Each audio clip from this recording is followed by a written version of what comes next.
Good morning, everybody. Trying something new. Today's lesson is going to be the basics of color theory. Normally I teach this in my beginning floral design class because we get a fine arts credit for beginning floral. So we cover the basics of principles of design, elements of design, and then color theory. But I think this could apply to anybody. It's just good knowledge to know, especially if you're into the arts in any way, creatively, photography, drawing and painting.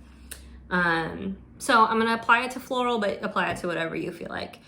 And I'm not sure what kind of art supplies you have at home, but I do have a fun activity for you involving some sugary goodness at the end of this video, so stay tuned for that.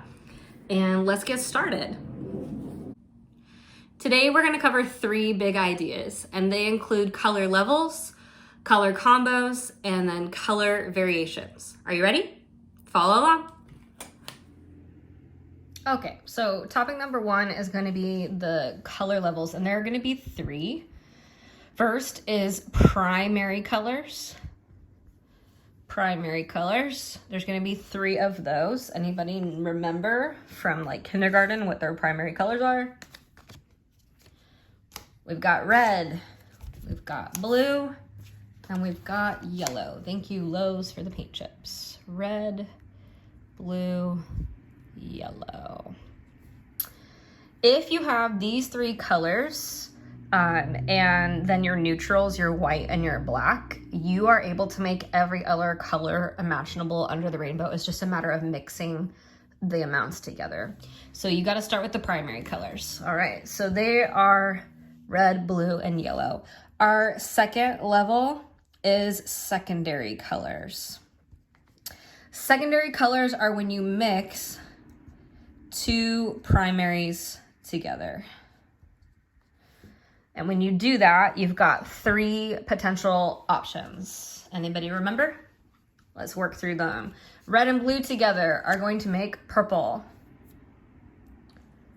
Blue and yellow together are going to make green. Red and yellow together are going to make orange. These are your secondary colors. We have purple, green, and orange. So what's left? We have a 3rd level, and we call them tertiary, if I can spell right, tertiary colors. And they're going to be a mixture of 1 of the primaries and 1 of the secondaries. So a secondary was a primary and a primary. A tertiary has to be a primary and a secondary together. So that means we're going to be mixing things like yellow and orange together. Yellow, orange.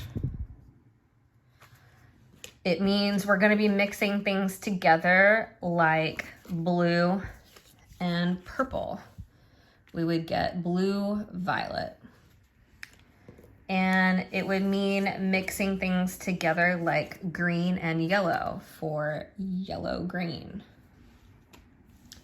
Here's my handy dandy tip. I'm sure you've seen one of these before. This is a color wheel.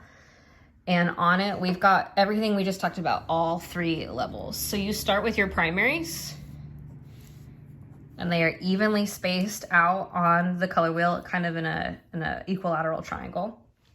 And then the secondaries are even mixtures of them together. So we've got violet, we've got green, and we've got orange. Again, evenly spaced around the color wheel. And that means anything in between a primary and a secondary has to be a tertiary because we're mixing the 2 together. So we've got a tertiary, a tertiary, a tertiary, a tertiary, a tertiary, and a tertiary. Make sense? Great. That's lesson number 1, color levels. Okay, big idea number 2 today is color combos, also known as color schemes. And they're gonna be mixes that we choose to use for certain reasons. This is probably the biggest reason why we accredit fine arts in floral design, because we're gonna be working with lots of different color schemes based on the holiday at the present time, the season, the bride's wishes for her wedding, like what color theory did she choose. So we've got lots and lots of combos and schemes. I could do a whole video on it, but I'm not going to. I'm just gonna kind of simplify it for us today and go over a few of the big ones. So the first one is monochromatic. It's probably the easiest one. And some say it's boring, but it's actually making a pretty big comeback, even in like fashion and whatnot. Monochromatic is you pick one particular color. Let's say, for instance, red. Valentine's Day is a perfect example of monochromatic. It does not mean that everything has to look like this color red, but it means I can vary it. So I can go from crimson, wine red, all the way to like baby pink and everything in between. As long as it's still a color of red, it fits monochromatic. So I can mix it and kind of have that ombre effect, if you will. So that one's pretty easy. Another easy one that we see a lot in floral design is complementary. And that's when you take two colors that are directly across from each other on the color wheel. So I'll bring this color wheel back out. The easiest example is Christmas. Christmas colors, green and red, go really well together. My UW Husky fans in the room, purple and yellow are complementary colors. We've got blue and orange for my Boise State people, but anything directly across the color wheel is a complementary color scheme. So that's pretty dang easy. And then just an easy one that would catch anything if you're not finding it is polychromatic. And that's just 3 or more colors that are not directly related to each other on the color wheel. They're not exactly like neighbors or anything like that. So we've got monochromatic 1, complementary is 2, and polychromatic 3 or more. There's lots more color combos out there. I'm just simplifying it to my top 3. So bear with me. There you go, color schemes, color combos. Our final big idea today is color variation.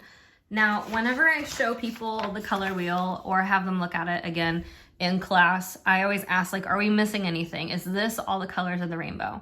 And the answer is no. One of our favorite colors, my favorite color, pink, is nowhere on this guy. So where does that fit in? And that's where color variation comes in handy. So we've got 4 color variations, and we're gonna start with an original color. A hue is the original color. And I'm gonna stick with red today to help illustrate this point. So red is a hue. It's a pure original color. It's found on the color wheel. It is just itself, it's a hue. Once we have that though, we can mess with it 3 different ways. I can do a tint, I can do a tone, and I can do a shade. My 3 variations, tint, tone, and shade. Okay, a tint is going to lighten the hue. So if we're gonna lighten red, what would we be doing to that red? We're gonna add white. Because remember, besides those colors on the color wheels, we have 2 neutrals. We have white, and then we've got another one. So here's the giveaway. Shade is going to darken. We're going to add black. Black. Okay. So I have my hue, I have lightened it, I have darkened it. What the heck is this tone thing in the center? The easiest way to describe tone is it's like a filter on like your Snapchat or your Instagram. We're gonna be adding white and black. If we mix those 2 together, we have gray. And gray is going to both lighten and darken at the same time. So in effect, we are going to see a dulled color. So a tone is mixing these 2 together to get gray and adding the gray to the red to dull it down. It's both gonna lighten the color, so it's gonna make it more pink, but it's going to darken it so that it's not like a bright pink, it's more of a dull, like mauve pink, if you will. So hue is our original color, red. Tint, we have lightened it to make pink. Tone, we have dulled it to make mauve. And then shade, we have darkened it, probably to make something along crimson or maroon. And there's your color variations. And there's your basics of color theory. We did color levels, color combos, and color variations. Now it's time to have some fun. Remember I told you about Flora in our seed growing video? She has a brand new book out this year called A Year in Flowers. And in it, she has a whole chapter designated to understanding color. And just take a look at these photos. Aren't they beautiful? We've got warm and cool tones, which we really didn't get into today, but it's something to look into. She's got color from foliage. Everybody assumes foliage is green. There's lots of different colors of foliage out there, so be looking for that. And then she goes in depth about color layering, color schemes, and it's just a beautiful book. How to put all these combos together when arranging what looks best for what design, color bridging. I mean, it's just a beautiful book. So if you can find this somewhere near you, they're sold at Christensen's, but I'm sure you could check it out at a library, borrow from a friend. It's been out for a couple months now, so look for A Year in Flowers. And then today's challenge, my fun activity, I told you it was gonna be sugary sweet. So here's my challenge to you. I'm assuming that most of you have some version of a cookie at home. Animal crackers, Nilla wafers, graham cracker, or maybe this is another side activity. You actually do a little bit of baking and make some cookies. And then I'm hoping you have frosting, but if not, I'm gonna link down below a recipe for you to make your own. It's pretty simple. And food coloring. And if you can recreate a color wheel that is edible and post a picture down below, I would love to see it. We usually do this in class, mixing our frosting with the food coloring and putting it on the cookies to show the whole color wheel. I think it's a fun activity. Creating the color kind of really emphasizes what goes with what. So if you can find a way to create an edible color wheel, that is the challenge today. Now, if you can't do the baking at home and you don't have the ingredients to create frosting or the food coloring, I would love to see you create a color wheel just from items you're finding around your room and your household. Find an item that represents each of these colors and lay them out in this color wheel scenario so you can really visualize color theory in real life. Be either creating an edible wheel, that's the fun one, or looking for things around your house that would create a color wheel to get your practice. All right, I hope you enjoyed this video and understand a little bit more about color theory, and I'll see you in the next video.